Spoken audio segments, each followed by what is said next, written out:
Welcome to Rota Hub. To get started with creating your own rota, simply add an employee by clicking on the team member icon. In here, you can set up the employee's name and any other optional information. Once you're happy, click Add and your employee will appear in the rota. To give the employee a shift, click on the Add Shift button in their row and a new shift pop-up will appear.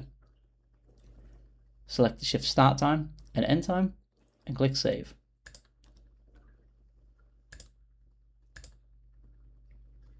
If you want to change the shift, you can click on it within the rota to amend it.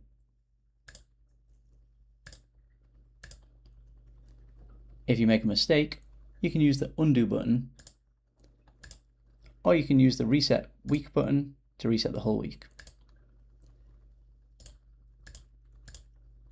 Once you're happy with the rota, you can view the total hours for each employee in the payslip section.